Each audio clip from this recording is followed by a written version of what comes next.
तो student chemistry के important question की पार्ट 2 वीडियो लेके मैं आ चुका हूँ। इससे पहले की वीडियो में हमने चैप्टर नंबर 1 से लेके चैप्टर नंबर 4 तक के जितने भी मोस्ट इंपॉर्टेंट क्वेश्चन हैं, ठीक है, आप किसी भी बोर्ड से रिलेटेड हो, खासकर वैसे मैंने यूके बोर्ड वालों के लिए बनाई थी, लेकिन आप किसी भी बोर्ड से रिलेटेड हो, वो क्वेश्चन सारे इंपॉर्टेंट है आप लोगों के लिए बहुत ज़्यादा। तो उसकी वीडियो का जो लिंक है वो डिस्क्रिप्शन में मैं दे चुका हूँ, आप वो जाके पहले ज़रूर देखें। उसके बाद आज हम बात कर रहे हैं केमिस्ट्री इंपॉर्टेंट क्वेश्चन पार्ट 2। यहाँ पे चैप्टर नंबर 5 से लेके चैप्टर नंबर 9 तक के जितने भी इंपॉर्टेंट क्वेश्चन हैं उनके ऊपर मैं बात करूँगा। और मैं आपसे दावे के साथ कह सकता हूँ कि ये वीडियो यूट्यूब पे सबसे बेस्ट वीडियो होगी, क्योंकि इसमें जितने भी इंपॉर्टेंट क्वेश्चन हैं वो मैं बिल्कुल अलग वे में लेके आऊँ। आप लोगों को बिल्कुल स्पेशल तरीके से यहाँ पे क्वेश्चन देखने को मिलेंगे, खासकर पी ब्लॉक के जो पी ब्लॉक यानी कि पी ब्लॉक का जो तत्व वाला चैप्टर है उसके, क्योंकि वो चैप्टर ऐसा है कि उसमें बच्चे हमेशा कंफ्यूज रहते हैं, क्योंकि बहुत सारी रिएक्शन है उस चैप्टर के अंदर, बहुत सारी विधियां हैं, बहुत सारे क्वेश्चन आंसर भी हैं। तो क्या है उसमें ऐसा, तो वो भी हम बात करेंगे। तो वीडियो आज की बहुत इंपॉर्टेंट होने वाली है, तो मैं आपसे यही कहूँगा कि शुरू से लेके एंड तक वीडियो के साथ बने रहें, बिल्कुल भी स्किप मत करना। स्किप करोगे और स्क्रीनशॉट लेने के चक्कर में रहोगे तो फिर नहीं हो पाएगी, वो जो बात जो मैं वीडियो में बताना चाह रहा हूँ वो नहीं समझ में आ पाएगी, बस खाली यही क्वेश्चन देख पाओगे। ठीक है, कुछ टिप भी तो होती हैं जो पढ़ाते पढ़ाते दी जाती हैं, तो उसके लिए वीडियो को जरूर देखना लास्ट तक। और हाँ, चैनल को सब्सक्राइब जरूर कर देना, क्योंकि ऐसे ही नए नए अपडेट के साथ मैं वीडियो लेके आता रहूँगा।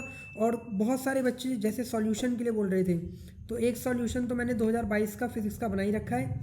अब नेक्स्ट जो है वो 2020 या 19 का सॉल्यूशन मैं बना रहा हूँ, तो जैसे ही वो हो जाएगा उसकी कंप्लीट वीडियो पूरे की एक लॉन्ग वीडियो के साथ हम तैयार होके आएंगे। और ऐसी केमिस्ट्री के ऊपर तो चैनल में बहुत कुछ मिलेगा, तो साथ साथ बने रहे। अब बात करते हैं वीडियो की। तो जैसा कि आप लोग देख पा रहे हो, चैप्टर नंबर 5 सरफेस केमिस्ट्री और पृष्ठ रसायन। तो हिंदी मीडियम हो, इंग्लिश मीडियम हो, कोई सा भी मीडियम हो, यहाँ पे दोनों के लिए ये इंपॉर्टेंट क्वेश्चन है। पहला क्वेश्चन है distinction between adsorption and absorption, यानी कि अधिशोषण और अवशोषण में अंतर। ये बहुत इंपॉर्टेंट क्वेश्चन है चैप्टर से। तो ये सब बोर्ड में आए हुए क्वेश्चन हैं, और ध्यान रखना ये सब मेरे को भी इंपॉर्टेंट लगते हैं, तो मेरे और बोर्ड दोनों के मिक्सअप से जो इंपॉर्टेंट क्वेश्चन लगे वो यहाँ पे तैयार करे गए हैं। सेकंड क्वेश्चन है difference between physical and chemical adsorption. ठीक है, भौतिक और रासायनिक अधिशोषण में अंतर। तो ये भी बहुत ज़्यादा इंपॉर्टेंट क्वेश्चन है, ये बोर्ड में भी आया हुआ क्वेश्चन है, आप इसको तैयार करके जाएं अच्छे तरीके से। नेक्स्ट क्वेश्चन हमारा आता है कैटेलाइटिक प्रोमोटर्स एंड पॉइजन्स, उत्प्रेरक वर्धक और विष। अब देखो, ये चैप्टर नंबर 5 जो है वो वैसे तो चैप्टर ईजी चैप्टरों में आता है। क्यों आता है ईजी चैप्टर? क्योंकि बहुत छोटे छोटे इसमें डेफिनेशंस हैं। ठीक है, कुछ प्रोसेस हैं वो भी बहुत छोटे छोटे प्रोसेस तो ना के बराबर ही कहूँगा। डेफिनेशंस बहुत सारी हैं, डेफिनेशन के साथ उनके जो एग्जाम्पल्स हैं वो आप लोग को करने हैं ढंग से। तो इसलिए इजी चैप्टर है, मतलब रोज की 2-3 भी अगर आप पढ़ोगे, अब वैसे तो अब आपके हाफ ईयरली आ चुके हैं, लेकिन अब मैं बोर्ड के लिए अगर देखूं तो रोज की 2-3 भी आराम से पढ़ोगे, बहुत ईजी तरीके से ले जाओगे आप ये चैप्टर करके, और पता भी नहीं रहेगा आपको कि कब आपने ये पढ़ लिया। इसके बाद नेक्स्ट आता है होमोजीनियस एंड हेट्रोजीनियस कैटेलाइसिस, समांगी और विषमांगी उत्प्रेरक, वेरी वेरी इंपॉर्टेंट। ठीक है, चांस रहेंगे आने के इस बार भी। नेक्स्ट है एंजाइम कैटेलाइसिस एंड 3 एग्जाम्पल। तो पेपर में एंजाइम कैटेलाइसिस के एग्जाम्पल आपसे अलग से ही पूछ लेगा वो, तो इसलिए आप इसको बहुत ढंग से करके जाएं। ठीक है, एंजाइम उत्प्रेरण और इसके 3 उदाहरण। नेक्स्ट जो है वो 1 नंबर में क्वेश्चन आता है explain the term colloidal state of matter, यानी कि कोलाइडी जो है वो पदार्थ की एक अवस्था है, इस कथन को स्पष्ट करें। तो ये क्वेश्चन भी उत्तराखंड बोर्ड में स्पेशली बहुत बार देखा गया है, 1 से लेकर 2 मार्क्स तक, वैसे अधिकतर 1 मार्क्स में क्वेश्चन आता है ये, तो इस बार के लिए भी इंपॉर्टेंट है। नेक्स्ट है लियोफिलिक सोल एंड लियोफोबिक सोल, यानी कि द्रव स्नेही और द्रव विरोधी कोलाइड। तो ये इंपॉर्टेंट होने वाला है। क्यों इंपॉर्टेंट होने वाला है, इसकी क्या वजह है? इस पर आपको क्वेश्चन जो है वो 2-3 तरीके से दिख सकते हैं। 2-3 तरीके से मतलब या तो वो आपको कंपैरिजन इनका करवा देगा, या वो इनमें डिफरेंस पूछ लेगा। देखो समझो मैं क्या बोलना चाह रहा हूँ, खाली ये नहीं कि आप लियोफिलिक और लियोफोबिक, द्रव स्नेही द्रव विरोधी बस पढ़ के चले गए, इन पे बेस क्वेश्चन भी बनते हैं, तो आपको वो ढंग से पढ़ के जाना है। ठीक है, नेक्स्ट है ये कुछ डेफिनेशन है जो मैंने लिखी हुई है, जैसे पेप्टाइजेशन हो गया, पेप्टिकरण, डायलिसिस अपोहन, ब्राउनी मूवमेंट ब्राउनी गति, उसके बाद है टिंडल इफेक्ट टिंडल प्रभाव, फिर इलेक्ट्रोफोरोसिस यानी कि विद्युत कण संचलन, फिर कोगुलेशन यानी कि स्कंदन, गोल्ड नंबर स्वर्ण संख्या, इमल्शन हो गया पायस, और हार्डे शुल्जे लॉ यानी कि रूल, हार्डे शुल्जे का नियम। तो बस चैप्टर नंबर 5 के ये इतने इंपॉर्टेंट क्वेश्चन थे, इसको आप कर लो। मैं गारंटी से कह रहा हूँ कि बस इससे बाहर मुझे नहीं लगता कोई और चीज़ आने लायक होगी। ये आपके 2023 के लिए भी वेरी वेरी इंपॉर्टेंट है और आपके हाफ ईयरली एग्जाम में भी, ठीक है। तो ये चैप्टर नंबर 5 के एक बार आप स्क्रीनशॉट ले लो। अब इसके बाद मैं आगे बढ़ता हूँ, और बहुत सिंपल सिंपल सी डेफिनेशन है, कोई ज़्यादा हार्ड नहीं है, मतलब ऐसा नहीं है कि बहुत पढ़ना पड़ रहा है आपको, तो इजी तरीके से हो जाएगा। नेक्स्ट इजी चैप्टर जो है हमारा वो है चैप्टर नंबर 6, जिसका नाम है general principles and process of isolation of element, तत्वों के पृथक्करण के लिए सामान्य सिद्धांत तथा प्रक्रम। ये इजी चैप्टर क्यों है? क्योंकि मात्र 3 नंबर का चैप्टर आता है, ये 3 से लेकर 4 नंबर, ठीक है। और उसमें भी वही क्वेश्चन आएंगे जो यहाँ पे देखो मैंने लिख रखे हैं। सबसे पहला क्वेश्चन है concentration by froth flotation process, ठीक है, यानी कि फेन प्लवन विधि द्वारा सांद्रण।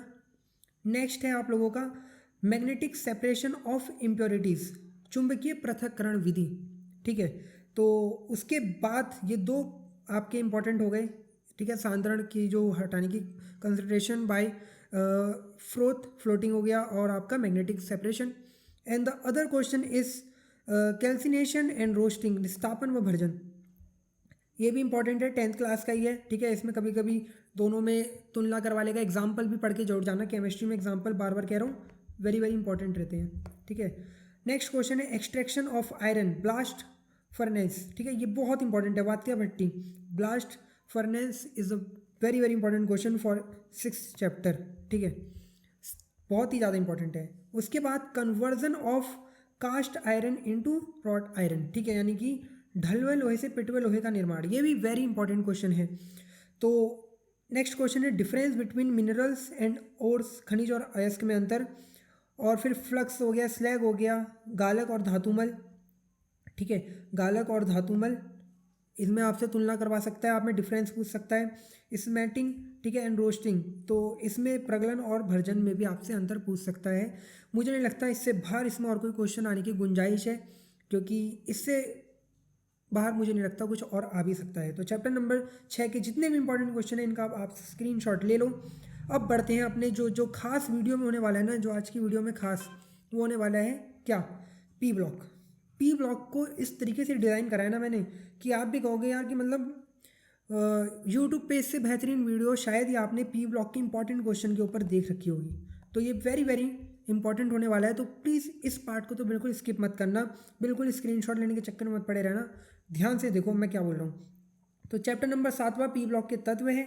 इसमें सबसे पहले हमें करना क्या है, हमें एक्सप्लेन करना है the trends in the properties of group 15, 16 and 17, यानी कि जो आपका वर्ग 15, 16 और 17 है, इसमें आपको क्या करना है, इन ट्रेंड के बारे में बात करनी है, जैसे आयनाइजेशन एंथैल्पी, ठीक है, उसके बाद ऑक्सीडेशन स्टेट, इलेक्ट्रॉन नेगेटिविटी, मतलब समूह 15, 16, 17 में गुणों में निम्न के संबंध में क्या क्रमिक परिवर्तन होते हैं उनके बारे में। सबसे पहला आयनन एंथैल्पी, फिर ऑक्सीकरण अवस्था, फिर इलेक्ट्रॉन ऋणता यानी कि इलेक्ट्रॉन बंधुता। तो पेपर में ये 3 मार्क्स में पूछी गई हैं तीनों चीज़ें। तो मैं चाहता हूँ कि आप ये 15, 16 और 17 ग्रुप, इन तीनों ग्रुपों के लिए ये ढंग से तीनों चीज़ पढ़ जाए, ठीक है। नेक्स्ट आता है आपका डिस्क्राइब द प्रोसेस। अब इस चैप्टर से 3 मार्क्स में एक प्रोसेस पक्का आएगा, इनमें से कोई कौन कौन से प्रोसेस है वो। एक है हैबर प्रोसेस जो कि NH3 के निर्माण का यानी कि अमोनिया के बनाने के लिए है।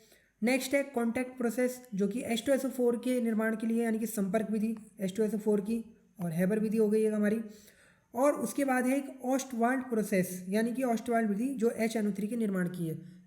इस बार मुझे पूरी उम्मीद ये लग रही है कि हैबर विधि पेपर में आएगी, बोर्ड में भी, और शायद आपके हाफ ईयरली में भी यही आए। तो 3 मार्क्स हैं, grab this 3 marks. Next question हमारा आता है, तो देखो सबसे पहले तो हमें ट्रेंड पढ़ लेना है, फिर हमें ये प्रोसेस तीनों पढ़ लेने हैं। अब हम आते हैं कुछ रीजनेबल क्वेश्चन पे, ठीक है। उससे पहले कुछ प्रिपरेशन है जो हमें आनी चाहिए, समीकरण भी इनकी देनी है।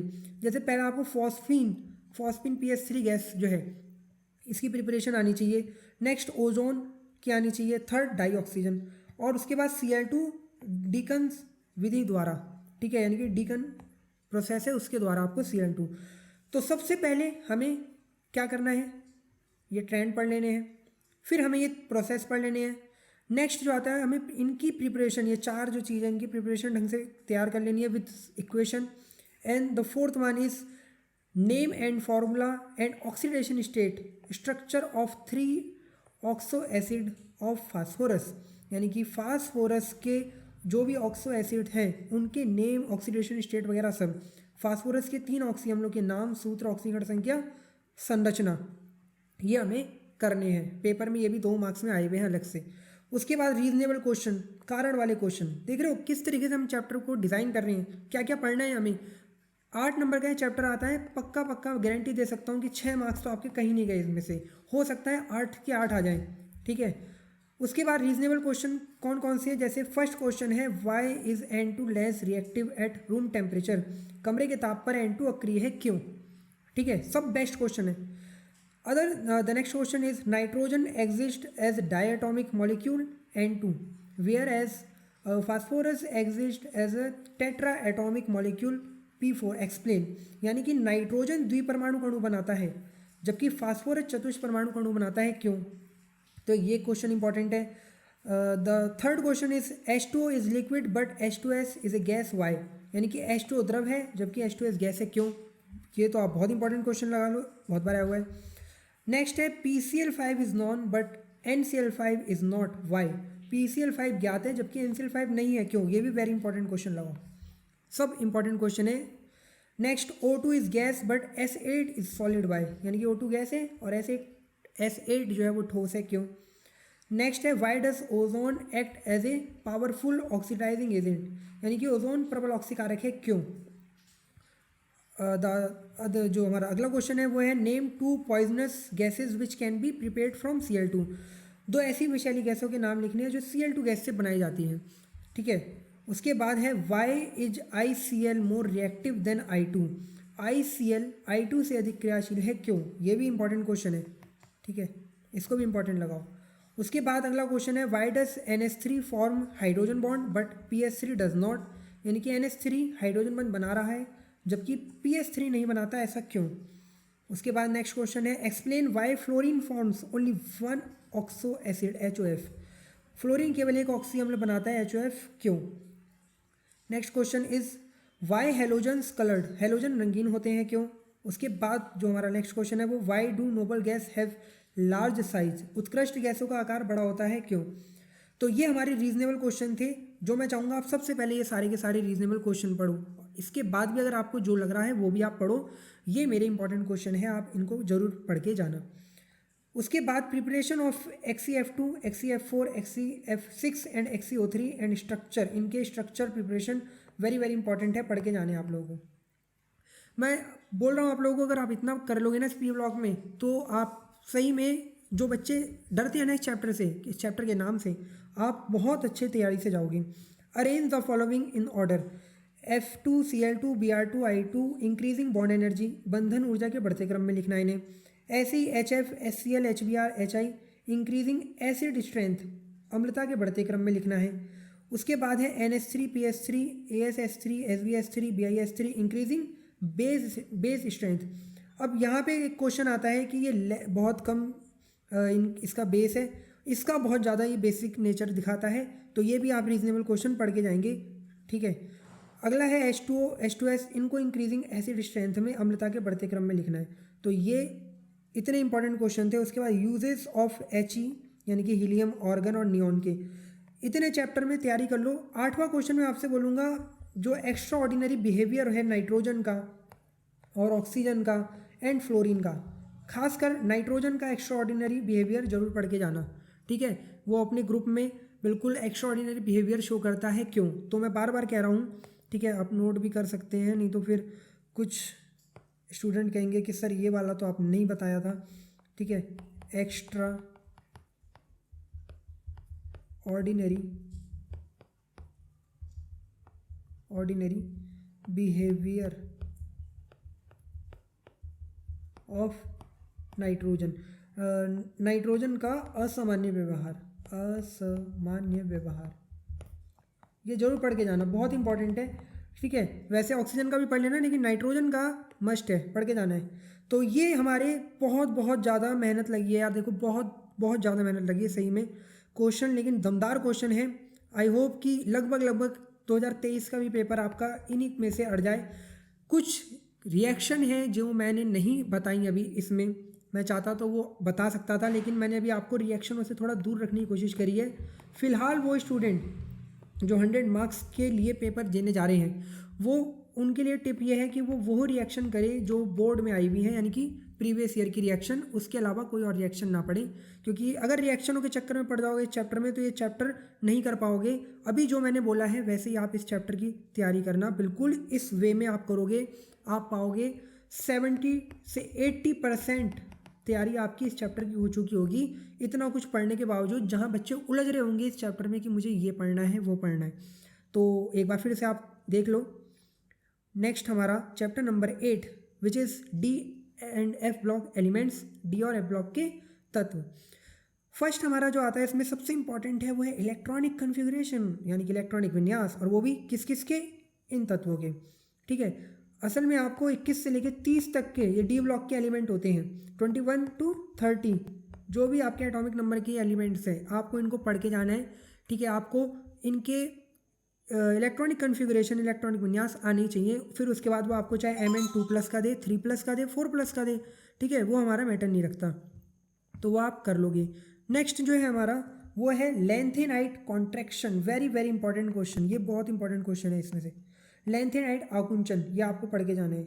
उसके बाद है compare between transition and inner transition element, संक्रमण और आंतर संक्रमण तत्वों की तुलना, यानी कि डी और एफ ब्लॉकों की तुलना करवा रहा है हमसे।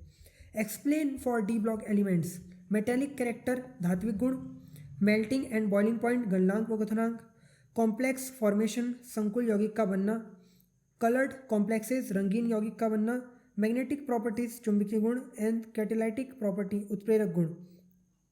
तो डी ब्लॉक में अगर आप फर्स्ट वाला metallic and complex formation, coloured, magnetic और कैटेलिटिक प्रॉपर्टी पढ़ लोगे ना, यानी कि पढ़ तो सभी लोग फिर बचेगा फिर इसमें, तो आप डी ब्लॉक पूरा कर लोगे। मैं गारंटी से कह रहा हूँ 4 मार्क्स का आता है ये, 4 से 3 मार्क्स का, कुछ नहीं बचेगा इसमें और करने लायक। नेक्स्ट है हमारा व्हाट ट्रांजिशन एलिमेंट, संक्रमण तत्व क्या है। ठीक है, name the element of d block which are not transition element, why. D block के वह तत्व कौन से हैं जो संक्रमण तत्व नहीं है। ठीक है, तो ये भी आपको पूरा ढंग से पढ़ के जाना है। तो 8वें चैप्टर में इतना ही था, इससे बाहर नहीं आएगा कुछ भी, आप बिल्कुल इसको प्रिपेयर कर लो ढंग से। ठीक है, नेक्स्ट है हमारा कोऑर्डिनेशन कंपाउंड, यानी कि उपसंयोजी यौगिक, चैप्टर नंबर 9। ये भी छोटा चैप्टर है। ठीक है, छोटा चैप्टर इन द सेंस यानी कि इसमें से केवल 3 मार्क्स का आएगा, बाकी पढ़ने लायक चैप्टर है, अच्छा चैप्टर है, बिल्कुल न्यू चैप्टर आप लोगों के लिए। तो पहले है difference between double salt and coordination compound, यानी कि द्विक लवण और उपसंयोजी यौगिक में अंतर, ये आपको पढ़ के जाना है, 2 से 3 मार्क्स में आप लोगों के लिए दिख सकता है। उसके बाद है what is ligands, example. Ligands 1 number में आ जाता है, लिगेंड्स क्या है इनके उदाहरण दो, तो ये भी पढ़ के जाना। नेक्स्ट है किलेशन यानी कि किलेटीकरण, ये भी पढ़ के जाना है। फिर वैलेंस बॉन्ड थ्योरी, अब ये वैलेंस बॉन्ड थ्योरी कुछ बच्चे ये सोच रहे होंगे अरे ये तो मैंने 11th में पढ़ी थी, कुछ को तो पता ही नहीं होगा ये 11th में थी, कुछ कहेंगे 11th वाली लिख दे क्या, नहीं, ये आपको 11th वाली नहीं लिखनी, ये आपको है तो देखो वही, लेकिन ये कोऑर्डिनेशन कंपाउंड की अलग से वैलेंस बॉन्ड थ्योरी होती है, ये आपको कोऑर्डिनेशन कंपाउंड के बारे में बात करनी पड़ेगी, ना कि नॉर्मल अपने वो HCl कैसे बन रहा था। ठीक है, समझ रहे हो ना क्या बोलना चाह रहा हूँ, और इसकी लिमिटेशन भी करनी है आपको। नेक्स्ट है CFT, क्रिस्टल फील्ड थ्योरी। ये पेपर में असल में आया हुआ तो नहीं है इतनी बार, लेकिन फिर भी ये समझ लो, अगर ये नहीं पढ़ा तो फिर चैप्टर में क्या ही पढ़ा, तो ये भी पढ़ के जाना। उसके बाद ये मैंने कुछ चीज़ लिखी हुई है, तो पेपर में आते हैं कभी कभी prove that this is diatomic and this is paramagnetic. ठीक है, इस तरीके से क्वेश्चन आते हैं, तो आप ये भी पढ़ के जाना कि ये प्रतिचुंबकीय है और ये अनुचुंबकीय है, क्यों, तो आप ये वाले क्वेश्चन भी करके जाएंगे, पक्का ये वाला आएगा ही आएगा, उम्मीद पूरी रहती है 2 से 3 मार्क्स में। उसके बाद है splitting of d orbitals, d कक्षकों का विपाटन। फिर इस तरीके से यौगिक है, आपको उसकी ऑक्सीडेशन नंबर निकालनी आनी चाहिए और नेमिंग आनी चाहिए। इसके अलावा इस चैप्टर से और कुछ नहीं आएगा। एक मैंने आइसोमर्स छोड़ रखे हैं इसके, यानी जो भी आपका समाव्यपता होती हैं, तो वो अभी मैं नहीं ले रहा हूँ इसमें, बाकी सब कुछ लगभग आ ही गया है। तो आप इस तरीके से इस चैप्टर की तैयारी करके जाएं।